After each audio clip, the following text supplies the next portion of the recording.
நாடு நலம் பெறும் திட்டம், நன்மை பொருந்திடும் திட்டம் என்று பல திட்டங்களை எல்லாம் அறிவித்திருக்கின்றீர்கள். கருணை இருந்தால் வள்ளலாகலாம், கடமை இருந்தால் வீரனாகலாம், மூன்றும் இருந்தால் தலைவனாகலாம். அனைவருக்கும் சூரியனால் வேர்த்தது, நீங்கள் வந்த பிறகு சூரியனுக்கே வேர்த்தது.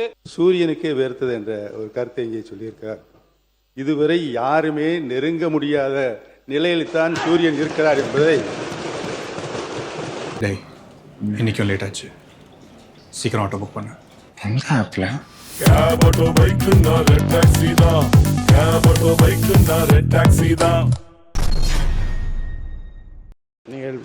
நீங்கள் பேசிக்கொண்டிருக்கிறதோ என் நினைவுகள் எல்லாம் வழக்கம் போல காடு விளைஞ்சன்ன மச்சான் நமக்கு கையும் காலம் தானே மிச்சம் என்று சொல்லுகிற அந்த பாடலோடு நானே போட போகிறேன் சட்டம், பொதுவில் நன்மை பொருந்திடும் திட்டம், நன்மை பொருந்திடும் திட்டம், நாடு நலம் பெறும் திட்டம், நன்மை பொருந்திடும் திட்டம் என்று பல திட்டங்களை எல்லாம் அறிவித்திருக்கின்றீர்கள். எதிர்காலத்தில் அவை எல்லாம் தமிழக மக்களுக்கு நன்மை பயக்கும் வகையில் வேளாண்மை துறையிலும் உழவர்களுக்கு நன்மை பயக்கும் வகையில் உங்கள் துறையிலும் நடைபெறும் என்று நான் நம்புகிறேன். உங்களுக்கு என்னுடைய வாழ்த்துக்களை நான் தெரிவித்துக் கொள்கிறேன். தலைவருக்கும் ரொம்ப பிடிச்ச தலைவர் புரட்சி தலைவர் எம்ஜிஆர் அவர்கள்.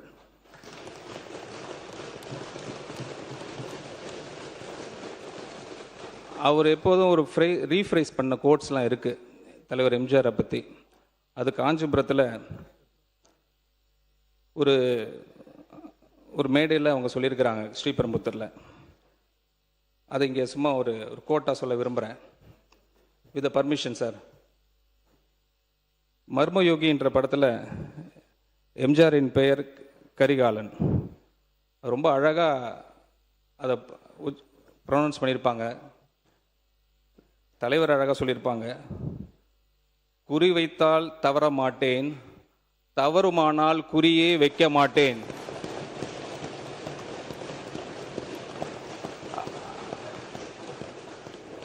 அதை ரீட்ரெண்ட் பண்ணி அதை சாதித்து காட்டினவர் நம்ம தலைவர் தான்.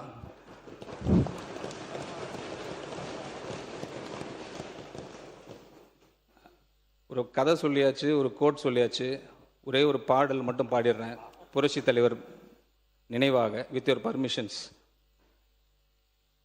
கருணை இருந்தால் வள்ளலாகலாம், கடமை இருந்தால் வீரனாகலாம், பொறுமை இருந்தால் மனிதனாகலாம், மூன்றும் இருந்தால் தலைவனாகலாம்.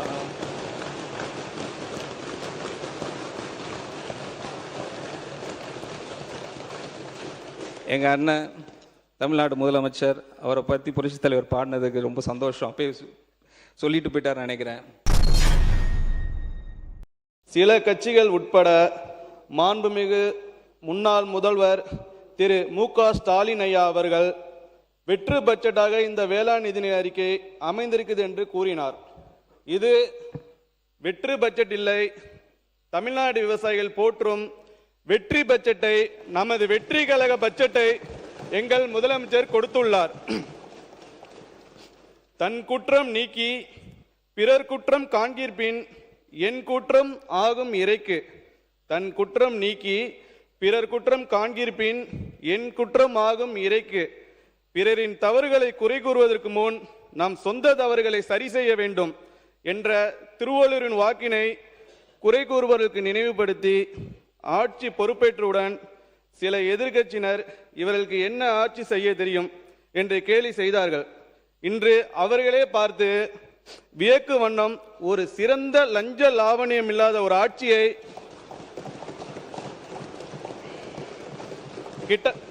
கிட்டத்தட்ட 100 நாட்களாக மாண்புமிகு முதலமைச்சர் அவர்கள் வழங்கி வருகிறார்கள். மாண்புமிகு பேரவைத் தலைவர் அவர்களே, சில தூண்டுதலின் பேரில் வேளாண் பட்ஜெட்டை விமர்சிக்க வைப்பதை மக்களும் நாங்களும் பார்த்து கொண்டுதான் இருக்கிறோம். எங்கள் தளபதியிடம் உங்கள் எண்ணம் ஒருபோதும் நிறைவேறாது.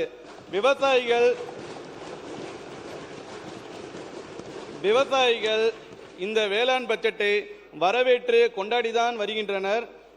ஒவ்வொரு தாக்குதலும் எங்களை ஆவேசப்படுத்தும், அரசியல்படுத்தும், ஒருபோதும் அச்சப்படுத்தாது.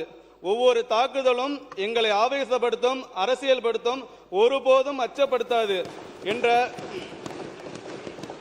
என்ற புரட்சியாளர் அம்பேத்கர் அவர்களின் வரிகளின் வடிவம்தான் எங்கள் முதல்வர். யார் எங்கள் முதல்வர்? யார் எங்கள் முதல்வர்? பெரியார் கொள்கையை நெஞ்சில் ஏற்றியவர், பெரும் புரட்சியை அம்பேத்கரின் வழிகள் காட்டியவர், கர்மவீர காமராஜின் ஆட்சியை நீட்டியவர், அஞ்சலேமாளுக்கு அருமை கூட்டியவர், வேலு நாச்சியாரை போல வாளை தீட்டியவர். உண்மையில் நீங்கள் ஆச்சரியம்தான் முதல்வரே. அனைவருக்கும் சூரியனால் வேர்த்தது, நீங்கள் வந்த பிறகு சூரியனுக்கே வேர்த்தது. இந்த வாய்ப்பினை எனக்கு வழங்கிய மாண்புமிகு முதலமைச்சர் அவர்களுக்கும் மாண்புமிகு பேரவைத் தலைவருக்கும் என் மனமார்ந்த நன்றியை தெரிவித்துக் கொள்கிறேன். நன்றி, வணக்கம். மாண்புமிகு வேளாண்மைத்துறை அமைச்சர் அவர்கள் நீண்ட நெடிய விளக்கத்தை தந்தார்கள். பொறுமையோடு நாங்கள் கேட்டுக்கொண்டிருந்தோம்.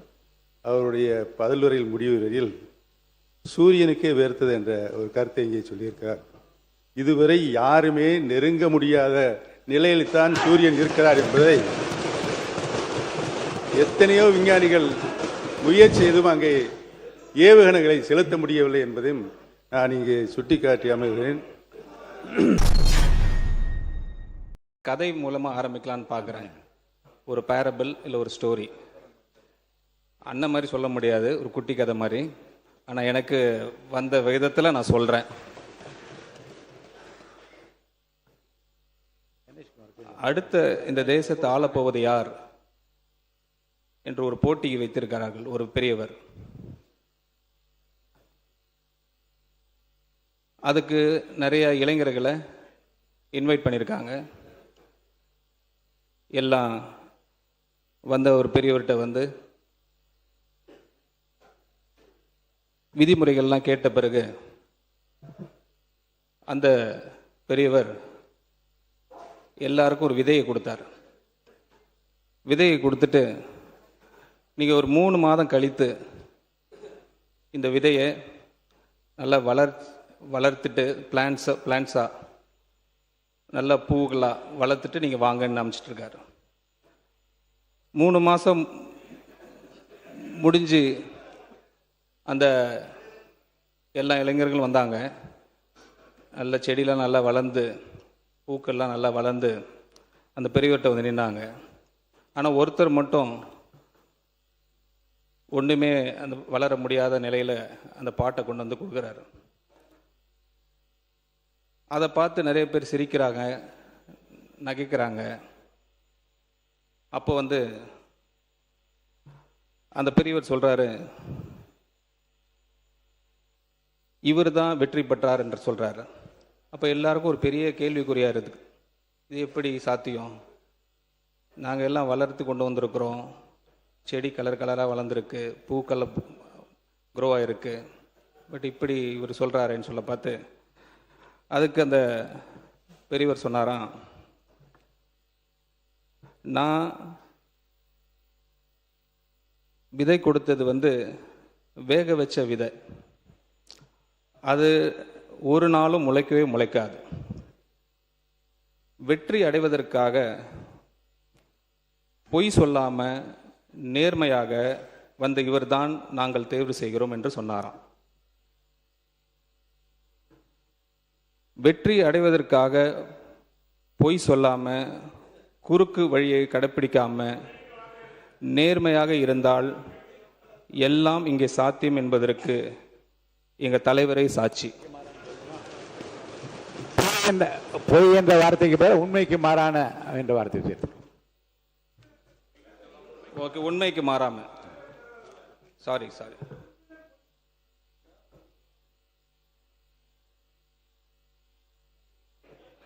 மைக் கொடுங்க மாண்பு உறுப்பினர். பேரவைத் தலைவர் அவர்களே, இந்த பேரவையினுடைய மரபுகளின் அடிப்படையில் பேரவையில் ஒரு உறுப்பினர் பொய் சொல்லுகிறார் என்றுதான் சொல்லக்கூடாதே ஒழிய பொய் என்ற வார்த்தையே பயன்படுத்தக்கூடாது என்பது அது அல்ல. அப்படி என்றால் இங்கே இருக்கக்கூடிய தெய்வப்புலவர் திருவள்ளுவர் சொல்லியிருக்கிறதை போல பொய்மையும் வாய்மை எடுத்த புரைதீர்ந்த நன்மை பயக்குமெனின்னு ஒரு குறளை நான் சொல்றேன்னா இதுல பொய் என்ற வார்த்தை ஒன்னே எடுங்கன்னு சொல்ல முடியுமா? இல்ல. அவை விதியின்படி ஒரு உறுப்பினர் பொய் சொல்கிறார் என்றுதான் சொல்லக்கூடாதே தவிர பொய் என்ற வார்த்தையே பயன்படுத்தக்கூடாது என்றது கிடையாது. அதனால அமைச்சர் அவர்கள் சொல்வதிலே அதில் நீக்குவதற்காக எதுவும் இருப்பதாக நான் கருதவில்லை. Thank you sir, thank you. சொல்லுங்க என்ன சொல்லுங்க. மாண்புமிகு முன்னாள் முதலமைச்சர் எடப்பாடி பழனிசாமி. மாண்புமிகு பேரவைத் தலைவர்களே, கடந்த காலத்தில் எடுத்து பார்த்தீங்கன்னா பொய் என்ற சொல் அவையில் இருக்கக்கூடாது என்பதற்காகத்தான் உண்மைக்கு மாறாக என்ற சொல்ல பயன்படுத்தணும். நாங்கள் எதிர்க்கட்சியாக இருக்கும்போது அப்படித்தான் இருந்தாங்க, பொய் என்ற வார்த்தையெல்லாம் நீக்கினாங்க. அதனால ஏற்கனவே இருக்கின்ற மரபை தொடர்ந்து கடைபிடிக்கலாம். மாண்புமிகு நிதி அமைச்சர் தொடர்ந்து பேசலாம் நீங்க. Thank you sir, thank you. வெள்ளை அறிக்கை வெளியிடும் போது இந்த நிதிநிலை எப்படி இருக்கு ஓப்பனாக சொன்னோம். அதை ஏற்றுக்கிட்டு இப்போ வரைக்கும் மக்கள் எங்களுக்கு கொண்டாடுறாங்க. அதுதான் எங்களுடைய நேர்மை சான்று. அன்னைக்கும் நாங்கள் பொய் சொல்லக்கூடாதுன்னு சொல்கிறாங்க இல்லையா, சொல்லக்கூடாது, உண்மைக்கு மாறாமல் சொல்லலை. இன்றைக்கி நாங்கள் அதை சொல்லலை, என்றைக்கும் நாங்கள் அதை சொல்ல மாட்டோம். எங்கள் தலைவர் எங்களுக்கு சொல்லிக் கொடுத்த பாடம் இது. கோவை ஒத்தக்கால் மண்டபம் பகுதியில் இருக்கக்கூடிய ஒரு தனியார் பொறியியல் கல்லூரியில் 3ஆம் ஆண்டு படிச்சுக்கிட்டு வந்த மாணவர், அவர் பேர் அமுதன், நேற்று 20 பேர் கொண்ட கும்பலால், அதுவும் அவர் கூட படிக்கக்கூடிய மாணவர்களாலே அடித்து கொல்லப்பட்டிருக்கிறார். இதை ஏதோ ஒரு தனிநபர் சம்பவமாக நாம் பார்க்க முடியாது. இதற்கு அரசு முழு பொறுப்பு எடுக்க வேண்டும். ஏன்னா வழக்கு விசாரணைக்காக மாணவர் அமுதனை நேற்று முன்தினம் கோவை செட்டிப்பாளையம் போலீசார் அவர்கள் காவல் நிலையத்திற்கு அழைச்சிட்டு வந்திருக்கிறாங்க, வர சொல்லியிருக்கிறாங்க. அப்போ மாணவர்கள் மத்தியில் போதைப் பொருள் விற்கிற சிலரை பற்றி அமுதன் கிட்ட காவல்துறையினர் விசாரிச்சிருக்கிறாங்க, தகவல் வாங்கியிருக்கிறாங்க. அந்த தகவலை ரகசியமாக வச்சு குற்றவாளிகளை பிடிச்சு போதை பொருள் விவரங்களை வந்து நம்ம திங்கட்கிழமை குடும்பம் இங்கே பேசுங்க. இப்போதைக்கு முடிச்சிடறேன். என்னன்னு மட்டும் சுருக்கமாக சொல்லுங்க. என்னன்னு இல்லை வந்து எதை கூட இதுதான் துறைக்கு அனுப்ப போகிறோம். இல்லை நீங்கள் கொடுத்துருக்கிற இல்லை இந்த கவன ஈர்ப்பு தீர்மானம் துறைக்கு அனுப்பப்பட்டு முறையான விவரங்கள் மென்ஷன் பண்ணுங்க. ஒரு 4 இன்சிடென்ட் இருக்கு, மென்ஷன் பண்ணுங்க. இந்த 3 நாட்கள் மட்டும் 4 இன்சிடென்ட் இருக்கு, அதை மட்டும் மென்ஷன் பண்ணிடுறேன். போதைப் பொருட்களை பறிமுதல் செய்ய வேண்டிய காவல்துறை போதைப் பொருள் வித்த நபர்களை அழைச்சு புகார் கொடுத்தவர் பத்தின தகவலை சொல்லியிருக்கிறாங்க. அந்த கோபத்துல தான் மாணவர் அமுதனை அந்த கும்பல் அடிச்சு கொலை செஞ்சுட்டதா அமுதனுடைய பெற்றோர் ஊடகங்கள்ல பேட்டி கொடுத்திருக்கிறாங்க. காவல்துறை ஏன் இவ்வளவு அலட்சியமாக நடந்துக்கிறதுன்னு இந்த அரசு ஒரு விளக்கம் கொடுக்கணும். இனியும் இது மாதிரி சம்பவங்கள் நடக்காம இந்த அரசு பார்த்து கொள்ள வேண்டும். மாணவர் அமுதனுடைய கொலைக்கு கண்டிப்பாக நீதி கிடைக்க வேண்டும்.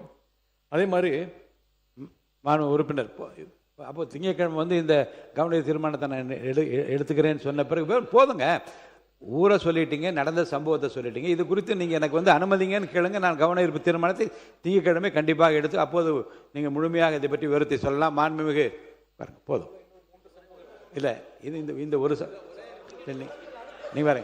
நீங்கள் கொடுத்துருக்கிற தீர்மானத்தை நான் படிச்சிடுறேன். கோயம்புத்தூர் தனியார் கல்லூரியில் போதைப் பொருள் பயன்பாடு குறித்து புகார் அளித்த கள்ளக்குறிச்சியை சேர்ந்த அமுதன் என்ற மாணவரை 20 பேர் கொண்ட கும்பல் கொடூரமாக தாக்கி கொலை செய்தது குறித்து மாணவர்களிடையே ஏற்பட்டுள்ள பதட்ட நிலை குறித்து அதோடு நம்ம நிறுத்திட்டோம்னா மென்ஷன் பண்ணுறது அதுதான். விவரங்களுக்குள்ளே நீங்கள் போகிறதா இருந்தால் நான் கவன ஈர்ப்பு தீர்மானம் இல்லை இதுக்குள்ளே நான் இதுக்கு போகிறதா இருந்தால் கவன ஈர்ப்பு தீர்மானமாக எடுத்துருக்கலாமே.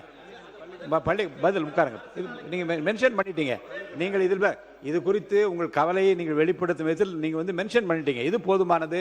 மாண்புமிகு பள்ளிக்கல்வித்துறை அமைச்சர் அவர்கள் நீங்கள் பேசுங்க.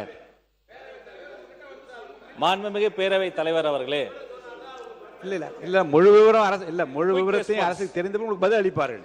மென்ஷன் பண்ணிட்டாங்க, எல்லாமே விவரம் தெரிஞ்சிச்சு. பள்ளிக்கல்வித்துறை அமைச்சர் பேசுங்க. மாண்புமிகு பள்ளிக்கல்வித்துறை அமைச்சர் நீங்க பேசலாம். மாண்புமிகு பேரவைத் தலைவர் அவர்களே, கோயம்புத்தூர் மாவட்டம் உட்கார சொல்லுங்க. பேரவைத் தலைவர் அவர்களே, கோயம்புத்தூர் மாவட்டம் இந்துஸ்தான் கல்லூரியில் 3ஆம் ஆண்டு படிக்கக்கூடிய மாணவர்களிடையே ஏற்பட்ட மோதல் காரணமாக ஏற்பட்ட ஒரு சட்ட ஒழுங்கு பிரச்சனை குறித்து ஒரு சின்ன அறிக்கையை நான் கீழ்கண்டவாறு தெரிவித்துக் கொள்கிறேன். இந்த கோயம்புத்தூர் மாவட்டம் ஒரு குயிக் ரெஸ்பான்ஸ் இந்த அவையில் வைக்க ஆசைப்படுறேன். இந்த சம்பவத்தை பொறுத்த வரைக்கும் சம்பந்தப்பட்ட அந்த மாணவரோடு மற்ற மாணவர்களுக்கு ஏற்பட்ட ஏற்கனவே இருந்த ஒரு கோஷ்டி மோதலின் காரணமாக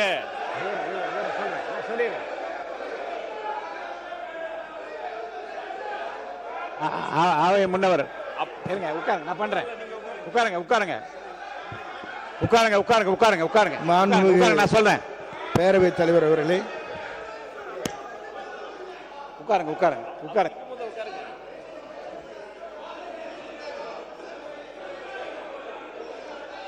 மாண்புமிகு உட்காருங்க, எல்லாம் உட்காருங்க உட்காருங்க உட்காருங்க நீங்க உட்காருங்க நீங்க உட்காருங்க நீங்க உட்காருங்க உட்காருங்க உட்காருங்க. மாண்பு உறுப்பினர் எஸ் கிருஷ்ணமூர்த்தி அவர்கள் சொன்ன தொடர்பாக அந்த தொகுதி எம்எல்ஏ ஏதாவது மென்ஷன் பண்ணுறதா இருந்தால் என்ன கொடுத்தீங்கன்னா அந்த 2 வரி 3 வரி தான் சொல்லணுமே தவிர வரலாறு சொல்லுவதாக இருந்தால் நிகழ்ச்சியை முழுவதுமாக சொல்வது கவன ஈர்ப்பு தீர்மானமாகவே நான் எடுத்திருக்கலாமே. இல்லை சொன்னால் ஃபுல்லாக பேசுகிறேன் சார்.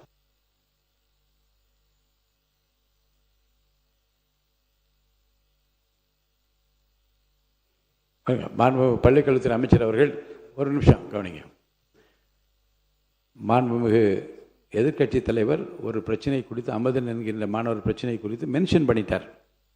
இந்த விரிவான விளக்கத்தை திங்கட்கிழமை நான் எடுத்துக்கொள்ள சொல்லியிருக்கிறேன். உங்களுடைய விரிவான விளக்கத்தை நீங்கள் திங்கட்கிழமை கூறும்போது விளக்கமாக கூறலாம். மாண்புமிகு பேரவைத் தலைவர் அவர்களே, இந்த தீர்மானம் ஒரு அரசியல் கட்சியின் தீர்மானம் அல்ல, தமிழ்நாட்டின் உரிமையை நிரந்தரமாக பாதுகாக்கும் தீர்மானம். எனவே அனைத்து கட்சிகளை சேர்ந்த மாண்புமிகு பேரவை உறுப்பினர்கள் இந்த தீர்மானத்தை ஒருமனதாக நிறைவேற்றி தர வேண்டும் என்று கேட்டுக்கொள்கிறோம். நன்றி. அரசு கொண்டு வந்திருக்கக்கூடிய இந்த தீர்மானத்தை நாங்கள் வரவேற்கின்றோம். 5-6 வட மாநிலங்கள் சேர்ந்தால் ஒரு பிரதம மந்திரியை உருவாக்க முடியும் என்கின்ற நிலை இன்றைய வரையும் இருந்துட்டு இருக்கு. அதை மாற்றப்பட வேண்டும். தென்னிந்தியாவில் இருந்து, ஏன் தமிழ்நாட்டிலிருந்து ஒரு பிரதம மந்திரி எதிர்காலத்தில் உருவாக்கப்பட வேண்டும். அதிகாரம் உத்தரப்பிரதேசுக்கோ பீகாருக்கோ குஜராத்துக்கோ மட்டுமல்ல. நம்மளுடைய குரல் சட்டமன்றத்தில் ஒலித்தது போல ஒரு நாள் பாராளுமன்றத்தில் ஒரு பிரதம மந்திரியாக ஒலிக்க வேண்டும். இதற்கு தான் இந்த தீர்மானம். இன்னைக்கும் லேட் ஆச்சு, சீக்கிரம் ஆட்டோ புக் பண்ண. எங்க ஆப்ல கேப் ஆட்டோ பைக் டாக்ஸி தான்